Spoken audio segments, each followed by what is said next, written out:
मंगलहारी द्रवहु सुदशरथ अजीर बिहारी। सुनि स्नेह मय पुर जन बानी, निंदहि जोग बिरत मुनि ज्ञानी। यही विधि नित्य कर्म करि पुरजन, राम ही करहि प्रणाम पुलकितन। ऊंच नीच मध्यम नर नारी, लहै दरस निज निज अनुहारी। सावधान सबहि सन्मानहि, सकल सराहत कृपा निधानहि। लरिकाई ते रघुवर बानी, पालत नीति प्रीति पहिचानी। शील सकोच सिंधु रघुराऊ, सुमुखि सुलोचन सरल सुभाऊ। कहत राम गुण गण अनुरागे, सब निज भाग सराहन लागे। हम सब पुण्य पूंज जग थोरे, जिन्हि राम जानत करि मोरे। मंगल भवन अमंगल हारी, द्रवहु दशरथ अजीर बिहारी। प्रेम मगन तहि समय सब, सुनियावत मिथिलेषु। सहित सभा संभ्रम उठऊ, रविकुल कमल दिनेषु। भाई सचिव गुरुपुर जन साथा, आगे गवन कीन रघुनाथा। गिरिवर देख जनक पति जबहि, करि प्रणाम रथ त्यागहु तबहि। राम दरस लालसा उछाहु, पथ श्रम लेषु कलेषु न काहू। मन तह जह रघुवर भय देहि, बिनु मन तन दुख सुख सुधि केहि। आवत जनक चले यही भांति, सहित समाज प्रेम मति माती। आए निकट देखी अनुरागे, सादर मिलन परस पर लागे। लगे जनक मुनि जन पद बंदन, ऋषि प्रणाम कीन रघुनंदन। भाई न सहित राम मिल राजहि, चले लवाई समेत समाजहि। आसम सागर शांत रस, पूरन पावन पाथो। सेन मनोहु करुणा सरित, लिए जाहि रघुनाथ। जय श्री राम। जनक जी आ रहे हैं। जनक जी का जैसे समाचार मिला कि जनक जी नजदीक पहुंच गए हैं, श्री रामचंद्र जी, वशिष्ठ जी, सभी भाई प्रेम पूर्वक जा रहे हैं जनक जी का अगवानी करने। जैसे जनक जी ने देखा जहां प्रभु श्री रामचंद्र जी ने अपनी कुटिया बना रखी है, उस पहाड़ को नजदीक देख के रथ से उतर गए, प्रणाम किए और जैसे आगे बढ़े वैसे पहुंच गए। आव भगत हुआ, अभिवादन हुआ। गोस्वामी जी कहते हैं कि जनक राज मुनि श्रेष्ठ को अपने दुख का, क्लेश का ध्यान नहीं रहा। दुख का ध्यान तो तब होगा जब ध्यान वहां जाएगा। ध्यान तो उनका प्रभु श्री राम और जनक नंदिनी सीता वैदेही से मिलने का उत्साह ऐसा था कि ध्यान उधर गया ही नहीं कि शरीर को भी कुछ कष्ट हो रहा है। बड़े प्रेम से जनक जी, वशिष्ठ जी आदि अयोध्यावासी मुनियों के चरणों की वंदना करने लगे और रामचंद्र जी ने सतानंद आदि जनकपुरवासी ऋषियों को प्रणाम किया।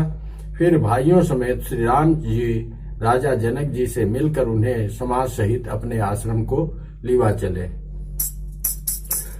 आश्रम सागर शांत रस पूरन पावन पाथु सेन मनहु करुणा सरित लिए जाहि रघुनाथ भूरत ज्ञान विराग करारे वचन शोक मिलत नद नारे सोच उसास समीर तरंगा धीरज तट तरुवर कर भंगा विषम विषाद तुरावती धारा भय ब्रह्मवर अवतय पारा केवट बुध विद्या बड़ी नावा सकई न खेई एक नहीं आवा मंचर कोल की रात बिचारे थके बिलो की पति कही हारे आश्रम उदध मिली जब जाई मन उठे मुझे अकुलाई शोक विकल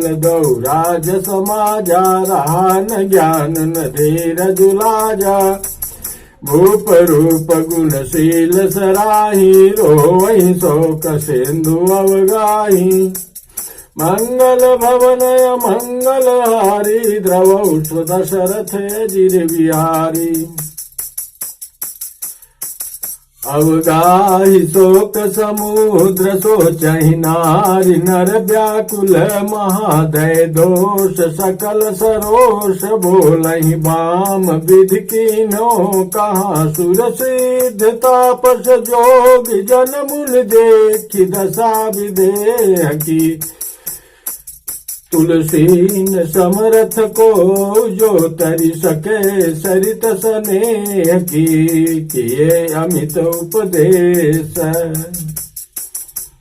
जाता लोगन मुनिवर न धीरज धरिय नरेश कहो वशिष्ठ विदेशन।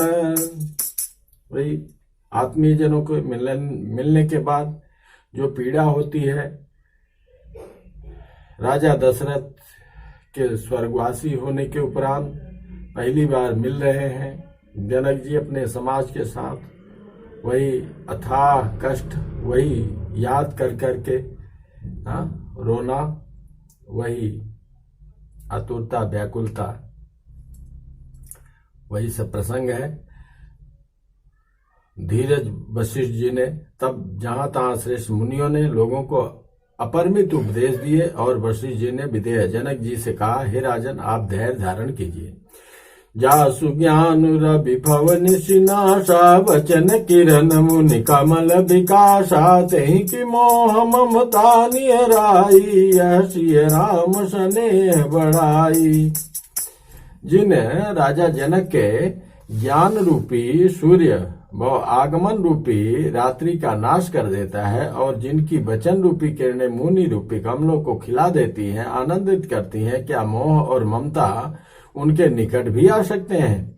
यह तो श्री राम जी के प्रेम की महिमा है, अर्थात राजा जनक की यह दशा श्री राम सीताराम जी के अलौकिक प्रेम के कारण हुई, लौकिक मोह ममता के कारण नहीं।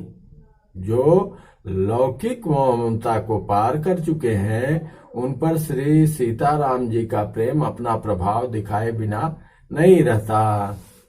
विषयी साधक सिद्ध सयाने त्रिविध जीव जग वेद बखाने राम स्नेह सरस मन जासु साधु सभा बड़ आदरतासु सोहन राम प्रेम बिनु ज्ञानु करन धार बिनु जिम जलवानु मुनि बहु विधि विदेहु समुझाए राम घाट सब लोग नहाए सकल शोक संकुल नर नारी शोभासर बीते बिनु वारी पशु खग मृगन न कीन आहारू प्रिय परिजन कर कौन विचारू।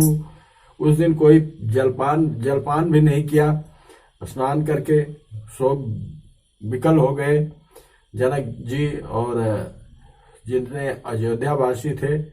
गोस्वामी जी कहते हैं स्त्री पुरुष सब लोग शोक से पूर्ण थे। वह दिन बिना ही जल के बीत गया, भोजन की बात तो दूर रही, किसी ने जल तक नहीं पिया, पशु पक्षी और हिरणों तक ने भी आहार नहीं किया। तब प्रियजनों और कुटुंबियों का तो विचार ही क्या किया जाए। दो समाज निमिराज रघुराज नहाने प्रात। बैठे सब बट बिटप तरह मन मलिन कृष गात। निमिराज जनक जी और रघुराज श्री रामचंद्र जी ने तथा दोनों ओर के समाज ने दूसरे दिन सवेरे स्नान किया और सब बड़ के वृक्ष के नीचे जा बैठे। सबके मन उदास और शरीर दुबले हैं। जे महिषुर दशरथ पुरवासी जे मिथिलापति नगर निवासी। हंस बंश गुरु जनक पिरोधा जिन जग मगु परमारथ सोधा। लगे कहन उपदेश अनेका सहित धर्म नय विरति विवेका। कौशिक कही कही कथा पुरानी समुझाई सब सभा सुबानी। तब रघुनाथ कौशिक कही कहु नाथ काली जल बिनु सब रहु। मुनि कह उचित कहत रघुराई गयो बीति दिन पहर अढ़ाई। तब श्री रघुनाथ जी ने विश्वामित्र जी से कहा कि हे नाथ, कल सब लोग बिना जल पिए ही रह गए थे, अब कुछ आहार करना चाहिए। विश्वामित्र जी ने कहा कि श्री रघुनाथ जी उचित ही कह रहे हैं, 2.5 पहर दिन आज भी बीत गया। ऋषि रुख लखी कहते रहु तिराजू। यहाँ उचित नहीं असन समाना जो। कहाँ भूप भल सब ही सोहाना पाई रजायस चले नहाना। तही अवसर फल फूल दल मूल अनेक प्रकार। लई आए बन चर विपुल भरी भरी कांवरी भार। उसी समय अनेकों प्रकार के बहुत से फल फूल पत्ते मूल आदि भांगियों और बोझों में भर भर कर वनवासी कोल की रात लोग ले आए। कामद भे गिरी राम प्रसादाय अवलोकत अपहरत विषादा। सर सरिता बन भूमि विभागा जनुम गत आनंद अनुरागा। बेल बिटप सब सफल सफूला बोलत खग मृग अली अनुकूला। तही अवसर बन अधिक उछाहु त्रिविध समीर सुखद सब काहू। जाइन बरनि मनोहर ताई जनुमहि करति जनक पहुनाई। तब सब लोग नहाई नहाई राम जनक मुनि आय सुपाई। देख देख तरुअर अनुरागे जात पुर जन उतरन लागे। दल फल मूल कंद विधि नाना पावन सुंदर सुधा समाना। सादर सब कह राम गुर पठय भरी भरी भार। पूज पितर सुर अतिथि गुर लगे करन फरहार। यही विधि वासर बीते चारी राम निरखि नर नार सुखारी।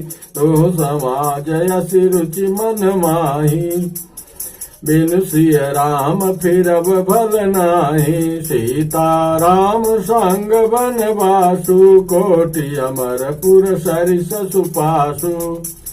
परिहरि लखन राम वैदेही जही घर भाव बाम विदितेहि। दाहिन दई उधोई जब तबहि राम समीप बसिय बन तबहि। मंदाकिनी जन त्यों काला राम दरस मुद मंगल माला। अटनु राम गिरि बन तापस थल असनु अमिय सम कंद मूल फल सुख समेत सम्मत दुई साता। पल सम होई न जनि है जाता।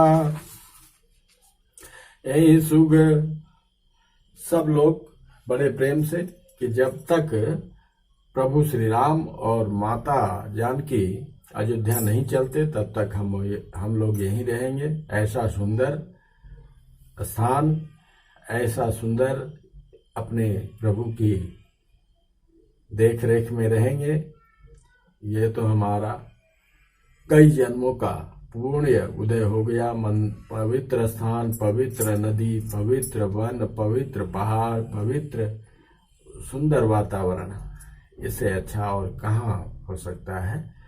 घर बार सब भूल गए। सबकी यही कामना है कि जब तक यहाँ 14 वर्ष तक यहीं बिता लिया जाए। यही सुख जोगन लोग सब, कहीं कहाँ यश भाग, सहज सुभाय समाज दुहु, राम चरण अनुराग। यही विधि सकल मनोरथ करही, बचन सपेम सुनत मन रही। सिय मातु तहि समय पठाई, दासी देखि सुअवसर आई। सावकाश सुनि सब सिय सासु, आयउ जनक राजर निवासु। कौशल्या सादर सन्मानी, आसन दिए समय समयानी। शील सनेहु सकल दोहरा, द्रवहि देखि सुनि कुलिस कठोरा। पुलक शिथिल तन बारि विलोचन, मही नख लिखन लगी सब सोचन। सब सिय राम प्रीति किसी मूरत, जन करुणा बहु बेस विसूरत। सिय मातु कह विधि बुद्धि बाकी, जो पय फेनु फोर पबिटाकी। सुनिय सुधा देखियहि गरल, सब कर तूति कराल। जहाँ का कौलूक बक, मानस सिकित मराल। माता सीता की माँ जनकराज के रनवास से उनसे यह कहकर सीता जी की सब सासुएं इस समय फुर्सत में हैं। जनक राज का रनवास उनसे मिलने आया। कौशल्या जी ने आदर पूर्वक उनका सम्मान किया, समयोचित आसन लाकर दिए। दोनों ओर सबके शील और प्रेम को देखकर और सुनकर कठोर वज्र भी पिघल जाते हैं। शरीर पुलकित और शिथिल है और नेत्रों में शोक और प्रेम के आंसू है। सब अपने पैरों के नखों से जमीन कुरेदने और सोचने लगे। सभी श्री सीताराम जी के प्रेम की मूर्ति सी हैं, मानो स्वयं करुणा ही बहुत से वेश रूप धारण करके विसूर रही हो, दुख कर रही हो। सीता जी की माता सुनैना जी ने कहा, विधाता की बुद्धि बड़ी टेढ़ी है, जो दूध के फेन जैसे कोमल वस्तु को वज्र की टाकी से फोड़ रहा है, अर्थात जो अत्यंत कोमल और निर्दोष है, उन पर विपत्ति ढा रहा है। अमृत केवल सुनने में आता है और विष जहां तहां प्रत्यक्ष देखे जाते हैं। विधाता की सभी करतूतें भयंकर हैं। जहां तहां कौवे, उल्लू और बगुले ही दिखाई देते हैं और हंस तो एक मानसरोवर में ही है। सुनि ससोच कह देवी सुमित्रा, विधि गति बड़ी विपरीत विचित्रा।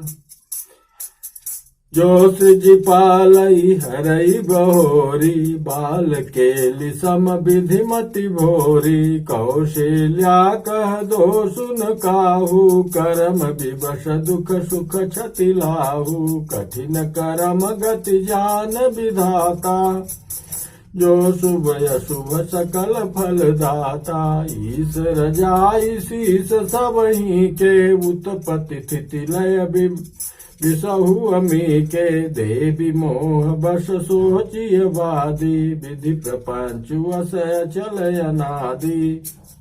भूपत जियब मरब उरयानी, सोचिय सखी लखि निज हित हानि। सिय मातु कह सत्य सुबानी, सुकृति अवधपति रानी। लखन राम सिय जाहु बन, भल परिणाम न पोच। गहबरी कह कौशिला, मोहि भरत कर सोच। माता कौशल्या कहती हैं कि ये अच्छा तो नहीं है अगर राम, लक्ष्मण और सीता वन को जाते हैं, अच्छा तो नहीं लगता, लेकिन मेरे को उससे भी ज्यादा दुख है कि भरत कुछ कर न बैठे। अगर भरत राम के पास नहीं रहेंगे और उनकी विह्वलता देख के, क्षण क्षण उनका परिवर्तन देख के, व्याकुलता देख के मेरे को तो भरत की ही चिंता हो रही है। ईश प्रसाद यशीष तुम्हारी, सुत सुत बधु देव शरी बारी, राम शपथ मैं कीन न काऊ, सो करि कहूँ सखी सती भाऊ, भरत शील गुण विनय बड़ाई, भायप भगति भरोस भलाई, कहत सारदहु कर मति हीचे, सागर सीप की जाही उलीचे। भरत के शील गुण, नम्रता, बड़कपन, भाईपन, भक्ति, भरोसे और अच्छेपन का वर्णन करने में सरस्वती जी की भी बुद्धि हिचकती है। सीप से कहीं समुद्र उलीचे जा सकते हैं।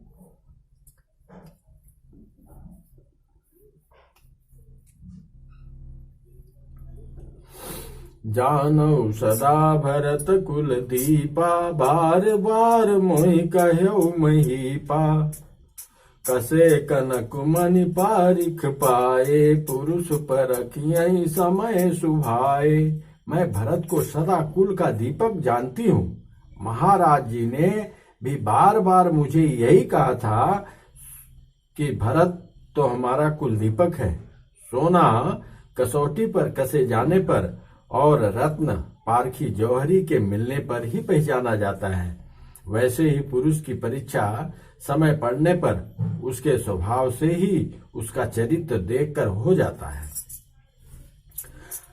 अनुचित आज कहब यश मोरा, शोक स्नेह सयानप थोरा, सुनि सुर सरि सम पावनि बानी, भई स्नेह विकल सब रानी। किंतु आज मेरा ऐसा कहना भी अनुचित है। शोक और स्नेह में सयानापन विवेक कम हो जाता है। लोग कहेंगे कि मैं स्नेह बस भरत की बड़ाई कर रही हूँ। कौशल्या जी की गंगा के समान पवित्र करने वाली वाणी सुनकर सब रानियां स्नेह के मारे विकल हो उठी।